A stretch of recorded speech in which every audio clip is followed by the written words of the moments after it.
A research institute at the University of Toronto has set up a hotline for students who are approached by CSIS agents.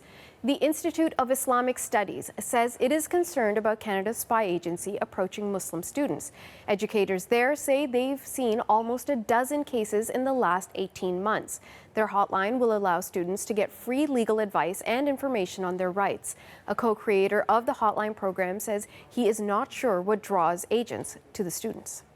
The vast majority of these students are Muslim. They may or may not belong to the on-campus Muslim Students Association. They may or may not be observant in terms of their religious practices. They may or may not have had a history of travel abroad. It's not really clear what got them on CSIS's radar. In many instances, the commonality being that they are Muslim. Okay, so let's try and clarify some of these concerns. I'm joined now by Jessica Davis. She is a former CSIS senior strategic analyst. She is also the president of Insight Threat Intelligence, a security consulting company, and she joins us from our Ottawa studio. Jessica, thanks so much for joining us. You read the CBC News exclusive on our website. I want to get a sense from you. Is there a source of concern here? We're hearing from the University of Toronto. They say they're worried that Muslim students are being approached. What's your response to that? I wouldn't say that it's a source of concern. This does seem to be pretty standard operating procedure in terms of CSIS conducting outreach with the community, looking to find individuals that they can develop relationships with, get information from. I understand the concern of the students in the sense that it may feel like the service is disproportionately looking at Muslim students, but I think we also have to keep in mind the threat environment. Right now, and over the last few years, one of the main sources of concern for the Security Intelligence Service has been Islamic State-inspired terrorism, and that has disproportionately affected the young Canadian Muslim population in the sense of attracting recruits. So CSIS is really just responding to the threat. How would they go about selecting who they would speak to?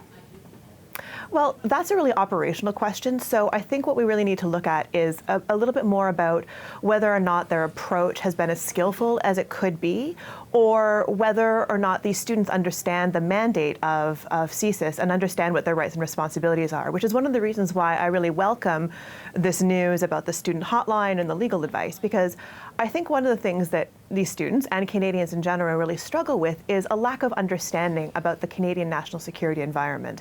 So a lack of understanding about what CSIS's mandate is, what their roles and responsibilities are, and what their legal obligations or legal rights are when speaking to CSIS. So I think greater understanding there will help everyone concerned. Okay. Later on in the conversation, I want to talk to you about what people need to know in terms of their rights. But since you brought it up, what is CSIS's mandate? What is their objective in a situation like this? Right. So CSIS is looking to investigate threats to the security of Canada.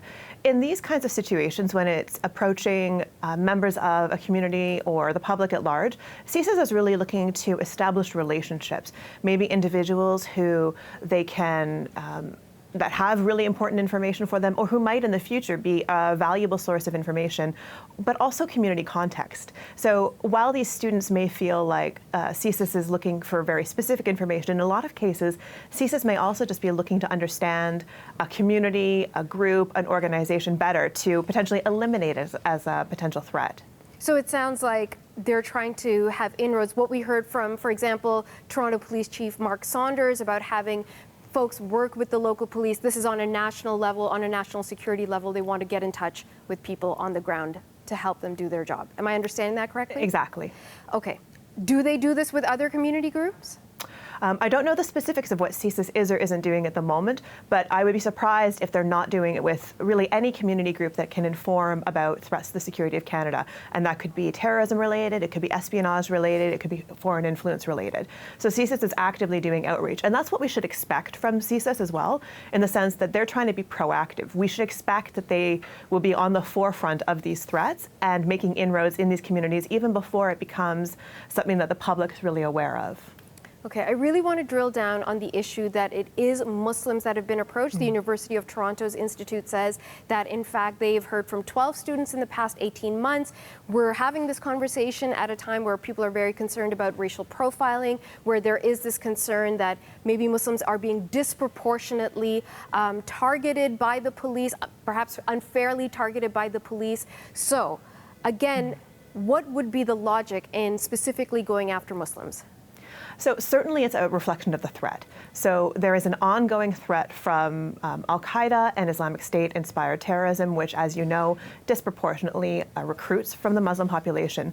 But I think one of the things that we also need to remember and keep in mind here is that maybe these approaches were not as skillful as they could have been. It clearly left some of these students feeling shaken, as the news reporting suggests.